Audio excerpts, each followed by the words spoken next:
నమస్కారం. చిక్కాల హృదయ స్పందన న్యూస్కి స్వాగతం. నేను మీ సంతోష్. ముందుగా ఈనాటి వార్తల్లోని వివరాలు ఇలా ఉన్నాయి. కనెక్టివిటీని పెంచడం ద్వారానే శ్రీకాకుళం మరింతగా అభివృద్ధి చెందుతుందని కేంద్ర పౌర విమానయాన శాఖ మంత్రి కింజరాపు రామ్మోహన్ నాయుడు అన్నారు. శనివారం శ్రీకాకుళం జిల్లాలోని తిలారు రైల్వే స్టేషన్లో బ్రహ్మపూర్ విశాఖ బ్రహ్మపూర్ ఎక్స్ప్రెస్ నూతన హాల్ట్ను మంత్రి Atchannaidu, Narasannapeta MLA bug Ramanamurthy railway అధికారులతో కలిసి రామ్మోహన్ నాయుడు జెండా ఊపి ప్రారంభించారు. అంతకుముందు ఏర్పాటు చేసిన సభా కార్యక్రమంలో అతిథులతో కలిసి రామ్మోహన్ నాయుడు పాల్గొన్నారు. ఈ సందర్భంగా శ్రీకాకుళం పార్లమెంట్ పరిధిలో రైల్వే విషయంలో అభివృద్ధికి విశేష కృషి చేస్తున్న రామ్మోహన్ నాయుడును మంత్రి అచ్చెన్నాయుడు అభినందించారు. ఇదే సందర్భంలో భవిష్యత్ అవసరాలను తీర్చే దిశగా నూతన ప్రాజెక్టులను తీసుకురావాలని కోరారు. రైల్వేలు ఎంతగా అభివృద్ధి చెందుతున్నా అండర్ పాసేజ్ల విషయంలో స్థానిక ప్రజలు ఇబ్బందులను ఎదుర్కొంటున్నారని, వర్షాలు వస్తున్న సమయంలో ఈ ఇబ్బందులు రెట్టింపు స్థాయిలో ఉంటున్నాయని అన్నారు. ఈ సమస్యకు శాశ్వత పరిష్కారం చూపించే దిశగా రైల్వే అధికారులు చొరవ చూపాలని కోరారు. శ్రీకాకుళంలో రైల్వే అభివృద్ధి కోసం ఆనాడు ఎర్రన్నాయుడు విశేష కృషి చేశారని, అనేక నూతన సర్వీసులు ప్రారంభం, హాల్ట్ల కేటాయింపు జరిగాయని గుర్తు చేశారు. అదే పందాను కొనసాగిస్తున్న రామ్మోహన్ నాయుడు ఇప్పటికే అనేక నూతన సర్వీసులను, హాల్ట్లను ఇటీవల కాలంలో ఏర్పాటు చేయించారని అన్నారు. ప్రధానమైన ఉద్దేశంతో ఎక్కడ క్రాస్ లెవెలింగ్స్ ఉండకూడదు, ఎక్కడ యాక్సిడెంట్ జరగకూడదని మోడీ గారు వచ్చిన తర్వాత ఒక బృహత్తరమైనటువంటి కార్యక్రమానికి శ్రీకారం చుట్టారు. అదే అండర్ పాస్లు. ఎక్కడికక్కడ ఎక్కడ రైల్వే ట్రాక్ దాటకుండా ప్రతి చిన్న విలేజ్కి పెద్ద విలేజ్కి అండర్ పాస్లు అయితే వేశారు. అది పెద్ద గుదిబండలాగా మారినాయి. చాలా వరస్ట్ డిజైన్ అది. మేము ఎప్పుడైనా సరే వర్షాకాలం వస్తే గ్రామాలకు వెళ్ళాలంటే, ఆ అండర్ పాస్ నుంచి వెళ్ళాలంటే ఈదుకొని పడవల మీద వెళ్ళవలసినటువంటి పరిస్థితి వచ్చింది. దాన్ని ఇప్పుడు టెక్నాలజీ మార్చలేము. నేను చాలా సందర్భాల్లో రామ్మోహన్ నాయుడు గారికి కూడా చెప్పాను, ఇది ప్రధానమైన సమస్య, ఇది రాష్ట్రం కాదు దేశమంతా ఈ సమస్య ఉంది. ఈ సమస్యకు పరిష్కారం చూపకపోతే నేను ఇప్పుడు వచ్చాను చాలా రోజుల తర్వాత. మన తిలారు దగ్గర అండర్ పాస్ ఉంది. వర్షం పడిందంటే మనం ఆర్ఎస్కి వచ్చే పరిస్థితి లేదు, మొత్తం నిండిపోతుంది. ఈ సమస్యకి ఏదో ఒకటి కొనుక్కొని మోటార్స్ పెట్టైనా ఆటోమేటిక్గా ఏదైనా చేసి వాటర్ మనం తీయకపోతే ప్రజలు చాలా చాలా ఇబ్బందులు పడుతున్నారు. పశువులు కూడా వెళ్ళే పరిస్థితి లేదు. దీని మీద కూడా దృష్టి పెట్టమని కోరుతున్నాను. ఈ సందర్భంగా రామ్మోహన్ నాయుడు మాట్లాడుతూ, తిలారులో పరిసర ప్రాంత ప్రజలకు మరింత సౌకర్యవంతం అయ్యేలా మరో సర్వీసును ప్రారంభించడం ఎంతో ఆనందంగా ఉందని రామ్మోహన్ నాయుడు అన్నారు. శ్రీకాకుళం జిల్లాలో రైల్వే అంటేనే మొదట గుర్తుకు వచ్చే పేరు కింజరాపు ఎర్రంనాయుడు అని అన్నారు. దూసి మొదలుకొని ఇచ్చాపురం వరకు ప్రతి స్టేషన్లో ఆయన అభివృద్ధి మార్క్ స్పష్టంగా కనిపిస్తుందని, పట్టుబట్టి అభివృద్ధి చేశారని అన్నారు. ప్రధాని మోదీ, ముఖ్యమంత్రి నారా చంద్రబాబు నాయుడుల సహకారంతో ఈ లక్ష్యాన్ని సుసాధ్యం చేస్తామని తెలిపారు. ఎక్స్ప్రెస్ ట్రైన్ మనందరికీ కూడా చాలా ఉపయోగపడుతుంది. ఇది కేవలం ప్రయాణికుల వరకే కాదు, స్టేషన్ అభివృద్ధి చెందితే ఇక్కడ ఉన్నటువంటి ప్రజలందరూ కూడా ఒక వ్యాపారం చేసుకోనో, ఒక ఆర్థికంగా బలపడడానికో, విద్యార్థు వైద్యం కోసమో వీళ్ళందరికీ కూడా సమిష్టిగా ఉపయోగపడేది రైల్వే స్టేషన్. అందుకని ఎర్రన్నాయుడు గారు అంత దృష్టి పెట్టారు. అలాగే ఈ రోజు ఈ యొక్క స్టేషన్ తో పాటు హరిశ్చంద్రపురం రైల్వే స్టేషన్, ఇప్పుడే బాబాయ్ అచ్చెన్నాయుడు గారు కూడా చెప్పారు, మనకి హైవే పక్కన ఉన్నటువంటి రైల్వే స్టేషన్ లో మన ఇచ్చాపురం నుంచి విశాఖపట్నం దగ్గరికి వెళ్తే ఒక్క స్టేషన్ కూడా హైవే పక్కన లేదు. ఏకైక స్టేషన్ మన హరిశ్చంద్రపురం స్టేషన్ ఒక్కటే ఉంది. దాంట్లో కూడా మంచి కెపాసిటీ ఉంది. అందుకనే మనం వచ్చిన తర్వాతే దానికి రోడ్డు కూడా వేయించాం. మనం వచ్చిన తర్వాత స్టేషన్ ప్లాట్ఫామ్ ల హైట్ పెంచాం. మనం వచ్చిన తర్వాత అక్కడ ఫుట్ ఓవర్ బ్రిడ్జ్ ను కూడా ఏర్పాటు చేశాం. ఇంకా చేయాల్సినటువంటి స్టాపులు కూడా ఉన్నాయి. దానితో పాటు అక్కడ ఉన్నటువంటి ల్యాండ్ లో వేర్ హౌసింగ్ కూడా స్టార్ట్ చేయబోతున్నామని హరిశ్చంద్రపురం ప్రాంత వాసులందరికీ కూడా సందర్భంగా తెలియజేస్తున్నాం. తిలారు స్టేషన్ లో కూడా ఇప్పుడే డిఆర్ఎం గారు వస్తే మాట్లాడాం. కేవలం ఇంతమంది, కొన్ని వేల మంది ఉపయోగిస్తున్నటువంటి ఈ స్టేషన్ ఇంకా రూపురేఖలు మారాలి, ఇంకా అందంగా తయారవ్వాలి. వస్తున్నప్పుడే ఈ స్టేషన్ తాలూకా అందం ఏంటో ప్రతి ఒక్కరికి తెలిసే విధంగా సర్క్యులేటింగ్ ఏరియా అంతా కూడా మార్చి ఇంకా బ్రహ్మాండంగా అందంగా తయారు చేయడానికి రానున్న రోజుల్లోనే చర్యలు కూడా మొదలు పెడతామని తిలారు ప్రాంత వాసులకి, ఇక్కడ ఉన్నటువంటి వారందరికీ కూడా తెలియజేస్తున్నాం. దానితో పాటు అవసరమైతే అడిషనల్ గా షాపులు కూడా నిర్మించి, ఇంకా మీకు అప్రోచ్ రోడ్డు ఇటు సైడ్ నుంచి బ్రహ్మాండంగా ఉంది హైవే నుంచి రావడానికి, కానీ అటు నుంచి మన ఇది అండర్ పాస్ దగ్గర నుంచి రావాలనంటే కొంత ఇబ్బందికరంగా ఉంది. ఆ రోడ్డును కూడా రైల్వే వాళ్ళే టేకప్ చేసి బ్రహ్మాండమైనటువంటి అప్రోచ్ రోడ్డు ఇటు నుంచి వచ్చిన అటు నుంచి వచ్చిన రైల్వే స్టేషన్ కి ఇబ్బంది లేకుండా బ్రహ్మాండమైన రోడ్డు ఏర్పాటు చేసే బాధ్యత కూడా రైల్వే తరపున మేము తీసుకుంటామని తెలియజేస్తున్నాను. అండర్ పాస్ల దగ్గర ఎక్కడైతే వాటర్ నిలిచిపోతుందో, నేను పార్లమెంటులోకి వెళ్ళినప్పుడు పార్లమెంటు సభ్యులు దేశ నలుమూల నుంచి విచ్చేసిన వాళ్ళు మాట్లాడినప్పుడు కూడా ఇదే సమస్య చెప్తూ ఉంటారు. మేము ఎంతో ఆశతో అండర్ పాస్ నిర్మించుకున్నాం, కానీ వర్షాకాలం వచ్చినా ఎక్కువగా వరద వచ్చినా మా అండర్ పాస్లు మా కనెక్టివిటీ అంతటిని కూడా దగ్ధం చేస్తున్నాయని. దాని మీద ప్రత్యేకంగా రైల్వే మినిస్టర్ గారికి కూడా మేము చెప్పాం, ఏదైనా ఒక రకంగా ఒక మంచి సొల్యూషన్తో భవిష్యత్తులో ఇబ్బంది లేకుండా అండర్ పాస్లు అన్నింటినీ కూడా నీటి తాలూకు సమస్య లేకుండా చేయడానికి చర్యలు తీసుకుంటామని కూడా తెలియజేస్తున్నాను. ఈ యొక్క ఎక్స్ప్రెస్ ట్రైన్ మీ అందరి కోసం చేసినటువంటిది. చాలా కాలం నుంచి ప్రయత్నం చేస్తున్నాను స్టాపేజీల గురించి. అశ్విని వైష్ణవ్ గారికి కూడా ఇక్కడ నుంచి ప్రత్యేకంగా ధన్యవాదాలు తెలియజేసుకుంటున్నాను. ఆయన తాలూకా సహకారంతో నేను ఎన్నిసార్లు అడిగాను, ఒక్క స్టాప్ కూడా రాలేదని అంటే ఒకేసారి 3 స్టాపులు మంజూరు చేశారు. ఇక్కడ తెలారులో ఒకటి, ఇచ్చాపురంలో ఒకటి, బారువాలో ఒకటి చేశారు. ఇంతటితో ఆగిపోవట్లేదు. భవిష్యత్తులో మరిన్ని స్టాపులు ఇక్కడ తీసుకొని రావడానికి నా ప్రయత్నం నిరంతరం కొనసాగుతూనే ఉంటుందని ప్రజా సాక్ష్యంగా ఈ సందర్భంగా మరొకసారి తెలియజేస్తున్నాను. ప్రారంభోత్సవం అనంతరం స్టేషన్ అభివృద్ధికి సంబంధించి స్థానికుల నుండి వినతులను స్వీకరించారు. స్టేషన్ పరిసరాలను రైల్వే అధికారులతో కలిసి పరిశీలించి అభివృద్ధికి పలు సూచనలు చేశారు. అరసవెల్లి శ్రీ సూర్యనారాయణ స్వామి వారి దేవస్థాన రథసప్తమి ఉత్సవాల్లో భాగంగా ఈ నెల 19వ తేదీన జరగాల్సిన శోభాయాత్రను 23వ తేదీకి మారుస్తున్నట్లు జిల్లా కలెక్టర్ సుబ్రహ్మణ్యకర్ పొండ్కర్ ఒక ప్రకటనలో తెలిపారు. గత ఏడాది ఈ వేడుకలను తొలి రోజే శోభాయాత్రతో అత్యంత వైభవంగా ప్రారంభించామని, అయితే మాజీ మంత్రి గుండా అప్పల సూర్యనారాయణ మృతితో జిల్లాలో సంతాప పరిస్థితులు నెలకొన్న నేపథ్యంలో ఈసారి మార్పు చేసినట్లు ఆయన పేర్కొన్నారు. 23వ తేదీ మధ్యాహ్నం నుంచి శోభాయాత్రను నిర్వహించనున్నట్లు కలెక్టర్ వివరించారు. కేంద్ర మంత్రి కింజరాపు రామ్మోహన్ నాయుడు, రాష్ట్ర మంత్రి కింజరాపు అచ్చెన్నాయుడు, స్థానిక శాసనసభ్యులు గుండు శంకర్లతో సంప్రదింపులు జరిపిన అనంతరం అరసవిల్లికి చెందిన దివంగత నేతకు గౌరవ నివాళిగా ఈ నిర్ణయం తీసుకున్నట్లు వెల్లడించారు. వారం రోజుల పాటు జరిగే ఈ ఉత్సవాల్లో తొలి 3 రోజుల పాటు జరిగే కార్యక్రమాలను కూడా చాలా వరకు తగ్గించామని, అయితే భక్తుల దర్శనానికి ఎలాంటి ఇబ్బందులు కలగకుండా అన్ని ఏర్పాట్లు చేస్తున్నామని కలెక్టర్ స్పష్టం చేశారు. జిల్లా న్యాయ సేవాధికార సంస్థలో రికార్డ్ అసిస్టెంట్ పోస్ట్ భర్తీకి సంబంధించి గతంలో విడుదల చేసిన నోటిఫికేషన్లో స్వల్ప మార్పులు చేస్తూ సంస్థ చైర్మన్ శనివారం ఒక ప్రకటన విడుదల చేశారు. ఈ నెల 12వ తేదీన విడుదల చేసిన నోటిఫికేషన్ నెంబర్ 1/2026లోని రోస్టర్ పాయింట్లలోని రిజర్వేషన్ కేటగిరీని సవరించినట్లు పేర్కొన్నారు. రికార్డ్ అసిస్టెంట్ పోస్టుకు సంబంధించి రోస్టర్ పాయింట్ నెంబర్ 2లో ఇది వరకు ఎస్సీ కేటగిరీకి ఉన్న రిజర్వేషన్ను తాజా సవరణ ప్రకారం ఎస్సీ గ్రూప్ 1గా పరిగణించనున్నట్లు స్పష్టం చేశారు. ప్రభుత్వ ఉత్తర్వులు GOMS నెంబర్ 46 మేరకు రాష్ట్ర న్యాయ సేవాధికార సంస్థ ఆదేశాల మేరకు ఈ మార్పు చేసినట్లు తెలిపారు. అభ్యర్థులు ఈ విషయాన్ని గమనించి దరఖాస్తు చేసుకోవాలని సూచించారు. ఈ సమాచారాన్ని జిల్లాలోని అన్ని కోర్టుల నోటీస్ బోర్డులలోనూ ఉపాధి కార్యాలయాలను ప్రదర్శించాలని అధికారులను ఆదేశించారు. టక్కల నియోజకవర్గ పరిధి హరిశ్చంద్రపురం RS అభివృద్ధికి దృష్టి సారించాలని కోరుతూ ఈ ప్రాంత ప్రయాణికుల ఆకాంక్షల మేరకు కేంద్ర పౌర విమానయాన శాఖ మంత్రి కింజరాపు రామ్మోహన్ నాయుడు, రాష్ట్ర వ్యవసాయ శాఖ మంత్రి కింజరాపు అచ్చెన్నాయుడు వినతిపత్రం అందజేశారు. ఈ మేరకు శనివారం తెలారు రైల్వే స్టేషన్లో బ్రహ్మపూర్ విశాఖ సర్వీస్కు సంబంధించి నూతన హాల్ట్ను కేంద్ర మంత్రి రామ్మోహన్ నాయుడుతో కలిసి ప్రారంభించారు. ఈ సందర్భంగా హరిశ్చంద్రపురం RS ప్రయాణికుల విన్నపం మేరకు Gunupur express, Bhubaneswar Visakhapatnam intercity, Puri Tirupati express, Visakha express సర్వీసులను హరిశ్చంద్రపురం స్టేషన్లో నిలుపుదల చేయాలని కోరారు. మౌలిక వసతుల కల్పనకు చర్యలు తీసుకోవాలని కోరుతూ వినతిపత్రం ఇచ్చారు. వీటిపై రైల్వే ఉన్నతాధికారులు సానుకూలంగా స్పందించారు.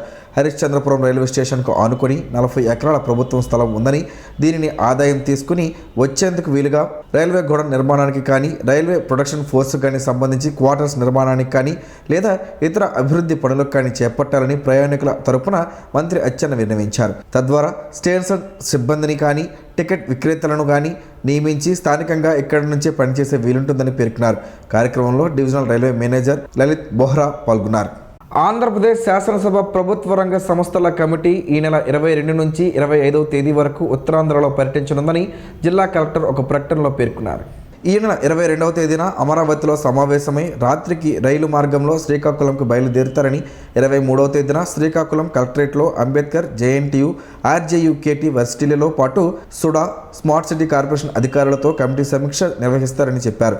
అనంతరం 24వ తేదీన విశాఖపట్నంలో పర్యటించి విఎంఆర్డీఏ, గిరిజన సహకార సంస్థ, ఈపీడీసీఎల్, పోర్ట్ ట్రస్ట్ అధికారులతో క్షేత్రస్థాయిలో భేటీ అవుతారని, ప్రభుత్వ సంస్థల పనితీరు, నిధుల వినియోగంపై ఈ పర్యటనలో కమిటీ సభ్యులు ప్రధానంగా సమీక్షించనున్నట్లు పేర్కొన్నారు. శ్రీకాకుళం నగరం పాలకొండ రోడ్ విస్తరణ అభివృద్ధికి రాష్ట్ర ప్రభుత్వం 8 కోట్ల మంజూరు చేస్తూ పరిపాలన అనుమతులు విడుదల చేసింది అని శ్రీకాకుళం ఎమ్మెల్యే గుండు శంకర్ పేర్కొన్నారు. కూటమి ప్రభుత్వం వచ్చాక మొత్తం 24 కోట్ల నిధులు విడుదల చేశామని, మిగిలిన పనులు కూడా త్వరలో పూర్తి చేస్తామని, శ్రీకాకుళం ఆమదాల వలస రోడ్డును విస్తరించి అభివృద్ధి చేసేందుకు పనులు ప్రారంభించేందుకు చర్యలు చేపట్టాలని అధికారులను ఆదేశించారు.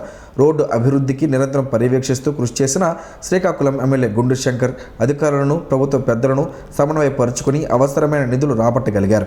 నగర అభివృద్ధికి, రహదారుల నిర్మాణానికి కూటమి ప్రభుత్వం చేసిన కృషిని ప్రయాణికులు, వాహన చాలకులు, ప్రజలు హర్షం వ్యక్తం చేస్తున్నారు. నడక ఆరోగ్యానికి మహాసాధనం. ఇదే మాటను వైద్యులు, మన పెద్దలు ఎప్పుడో చెప్పారు. మారుతున్న ఆధునిక పరిస్థితుల దృష్ట్యా మనుషులకు శారీరక వ్యాయామం తగ్గడం వలన పలు రోగాల బారిన పడుతున్నాం. ఆరోగ్యానికి నడక అవసరమని తెలిపే ప్రత్యేక కథనం ఈరోజు స్పందన న్యూస్లో చూడండి. ఈ సృష్టిలో జీవిస్తున్న ప్రతి ప్రాణికి శారీరక వ్యాయామం తప్పనిసరి అని ప్రకృతి నియమం చెబుతుంది. మనిషి తప్ప ప్రతి జీవి తన ఆహారం కోసం శారీరక శ్రమ పడుతుంది. పుట్టినప్పటి నుండి మరణించేంత వరకు ఆరోగ్యంగా ఉంటూ అప్పుడప్పుడు చిన్న సమస్యలు వచ్చినా శరీరమే వాటిని నయం చేస్తూ సహజంగానే మరణించేవారు. మనిషి మాత్రం ఇప్పుడున్న సుఖాలను మించి సుఖాలను పొందే మార్గాలను అన్వేషించే మార్గంలో తనను తాను కోల్పోతున్నాడు. ఆధునిక జీవితంలో వ్యాయామం లేకపోవడం వలనే పలు రోగాలకు ఈ శరీరం వేదిక అవుతుంది. దాని పరిణామ క్రమంలో మరణాలు సంభవిస్తున్నాయి. చిన్న వయసులోనే గుండెపోటు, ఊబకాయం ఇలాంటివి ఎన్నో రోగాలు తెలియని ఎన్నో ఉన్నాయి. పూర్వం రోజుల్లో మన తాత ముత్తాతలు కాలంలో వారంతా ఆరోగ్యంగానే ఉండేవారు. ఏ పనికైనా నడిచే వెళ్ళేవారు, కష్టించి పని చేసేవారు. శుభ్రంగా వాగుల్లో దొరికే నీరునైనా చక్కగా కడుపు నిండే తాగేవారు. రాత్రి సరైన వేళకు నిద్రించేవారు. మరలా ఉదయాన వేకువజామునే నిద్రలేచి వారి పనుల్లో నిమగ్నం అయ్యేవారు. బంధుమిత్రులతో కూడా కాలక్షేపం చేసేవారు. అంతకన్నా ముందు దైవ కార్యక్రమాలు, అలాగే దాన ధర్మాలు కూడా చేసేవారు. ఇప్పుడు అవన్నీ ఉన్నాయో లేవో మనకు మనం ప్రశ్నించుకోవాల్సిందే.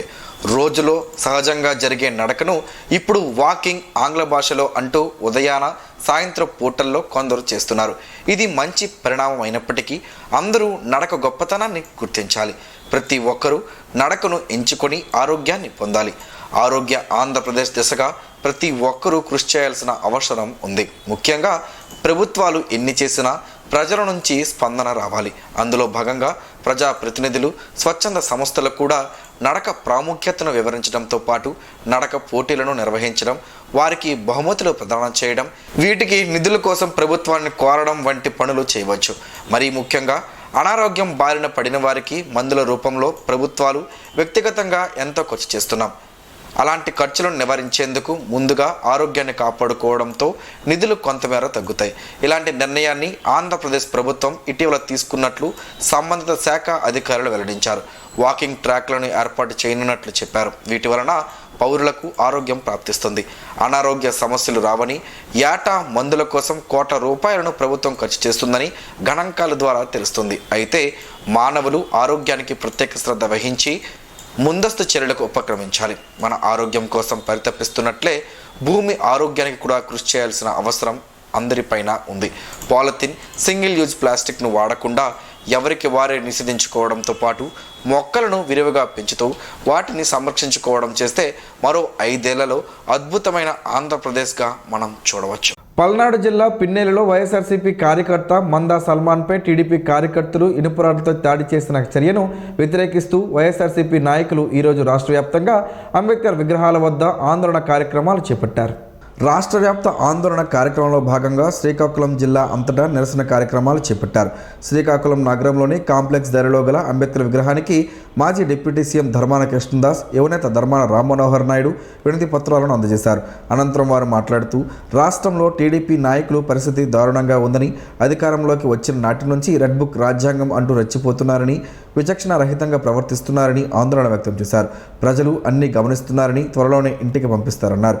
వైసీపీ కార్యకర్త సల్మాన్పై దాడులకు పాల్పడిన వారిపై కఠిన చర్యలు చేపట్టాలని డిమాండ్ చేశారు. కార్యక్రమంలో వైసీపీ నాయకులు అందవరపు సూరిబాబు, ఎంపీపీ ప్రతినిధి అంబటి శ్రీనివాసరావు, జిల్లా ప్రధాన కార్యదర్శి గేదెల పురుషోత్తం, జిల్లా ఎస్ఎస్ఎల్ అధ్యక్షులు ముంజోటి కృష్ణమూర్తి, నియోజకవర్గం ఎస్ఎస్ఎల్ అధ్యక్షులు యజ్జల గురుమూర్తి, నరసన్నపేట ఎస్సీసీఎల్ అధ్యక్షులు శంకర్రావు, మండల విద్యార్థి విభాగం అధ్యక్షులు అల్లు అనిల్ కుమార్ తదితరులు పాల్గొన్నారు.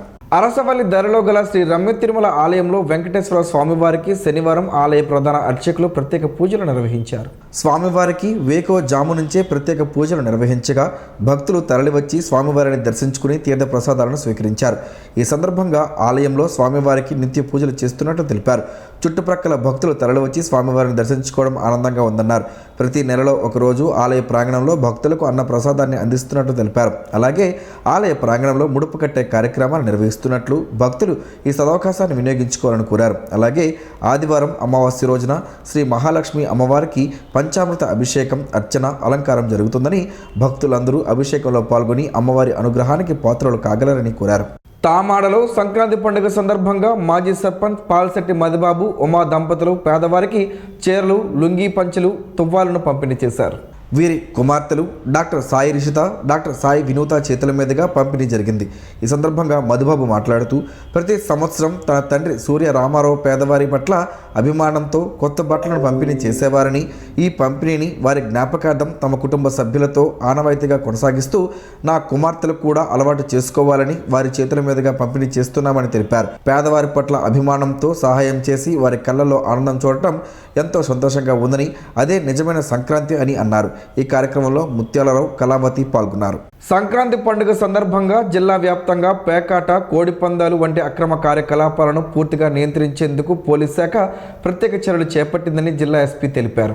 ఇటువంటి చట్ట వ్యతిరేక కార్యకలాపాల్లో పాల్గొన్న వారిపై మాత్రమే కాకుండా వాటిని నిర్వహించిన నిర్వాహకులు, సహకరించిన వ్యక్తులపై కూడా కేసులు నమోదు చేయడం జరుగుతుందని స్పష్టం చేశారు. జోదం, కోడి పందాలు, బెట్టింగ్ వంటి అక్రమ కార్యకలాపాలపై ఇప్పటికే ప్రత్యేక నిఘా ఏర్పాటు చేశామని, పట్టుబడిన వారిపై చట్ట ప్రకారం కఠిన చర్యలు తీసుకుంటామని హెచ్చరించారు. అలాగే కోడి కత్తుల తయారీ, విక్రయాలు, రవాణా చేసిన వారిపై కూడా కేసులు నమోదు చేయడం జరుగుతుందని తెలిపారు.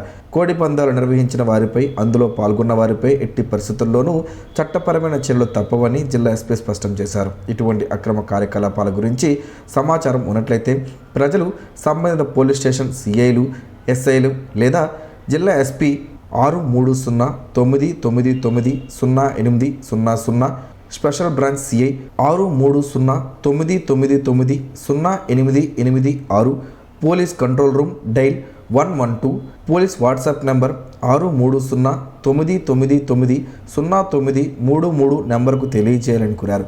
సమాచారం అందించిన వారి వివరాలను పూర్తిగా గోప్యంగా ఉంచుతామని జిల్లా ఎస్పీ వెల్లడించారు.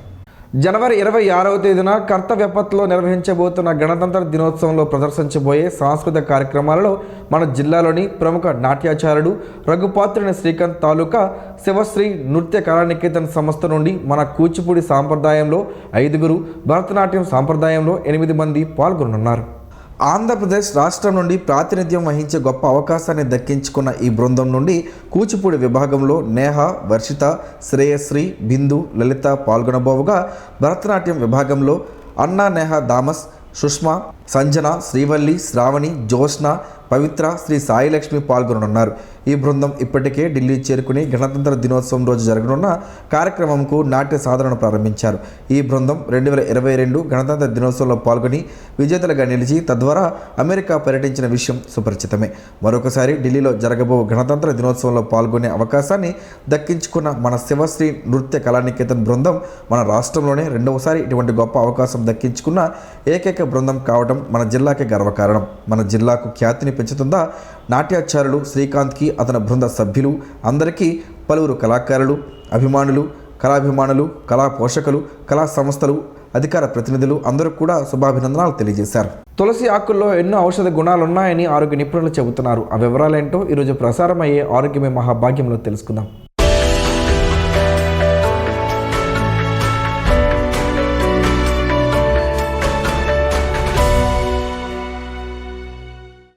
తులసి ఆయుర్వేదంలో అద్భుతమైన ఔషధ మొక్కగా పరిగణిస్తారు. తులసి అన్ని రోగాలను నయం చేయడానికి శతాబ్దాలుగా ఉపయోగపడుతుంది. జలుబు, తలనొప్పి, పొట్టకు సంబంధించిన వ్యాధులు, వాపులు, గుండె జబ్బులు, విషాహారాలు, మలేరియా వంటి చాలా రకాల రుగ్మతలను నయం చేయడానికి కూడా తులసి వాడతారు. రోజు తులసి ఆకులను తీసుకోవడం ద్వారా శరీరంలోని విషం బయటకు వెళుతుంది. దీనితో పాటు శరీర ఉష్ణోగ్రతను నియంత్రించడానికి కూడా తులసి పనిచేస్తుంది. తులసి ఆకులకు ఎన్నో ఔషధ గుణాలున్నాయి. ఈ ఆకులు నాడులకు టానిక్ లాగా జ్ఞాపక శక్తిని పెంపొందించేవిగా పనిచేస్తాయి. అయితే తులసి ఆకులను నెమలి తినకూడదని చాలామంది చెబుతుంటారు. తులసి ఆకులను నెమలి తినడం వల్ల దంతాలు పాడయ్యే అవకాశం ఉంటుంది. రోజు రాత్రి సమయంలో 4 నుంచి 5 తులసి ఆకులను కడిగి నీటిలో నానబెట్టి పరగడుపున ఈ ఆకులు నీటితో పాటు మింగితే మంచిది. ఆకులలో నీటిని మరిగించి టీలాగా తాగినా శరీరానికి ఎన్నో ఆరోగ్య ప్రయోజనాలు చేకూరుతాయి.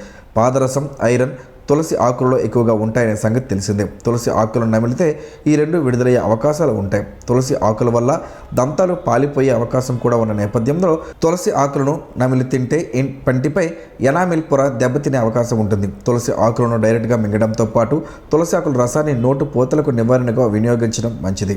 దగ్గు, జలుబు, సంబంధిత సమస్యలకు చెక్ పెట్టడంలో తులసి ఉపయోగపడుతుంది. చెవిపోటు బాధలకు నివారణగా తులసి ఉపయోగిస్తారు. తులసి జీర్ణశక్తితో పాటు శరీర శక్తిని కూడా పెంచుతుంది. తులసి ఆకుల్ని పలు రకాల జ్వరాల్లో ఉపశమనానికి ఉపయోగించుకోవచ్చు. వర్షాకాలంలో మలేరియా, డెంగ్యూ జ్వరం వ్యాప్తి తీవ్రంగా ఉన్నప్పుడు లేత తులసి ఆకుల్ని నీళ్ళలో వేసి మరిగించి తాగితే ఈ రకం జ్వరాల నుంచి మంచి ఉపశమనం ఉంటుంది. తులసి ఆకుల్ని నోట్లో పెట్టుకుని నమలడం వల్ల జలుబు, ఫ్లూ నుంచి ఉపశమనం లభిస్తుంది. తులసి ఆకులతో మరిగించిన నీళ్లను తాగితే గొంతులో గరగర నుంచి ఉపశమనం లభిస్తుందని ఆయుర్వేద నిపుణులు చెబుతున్నారు.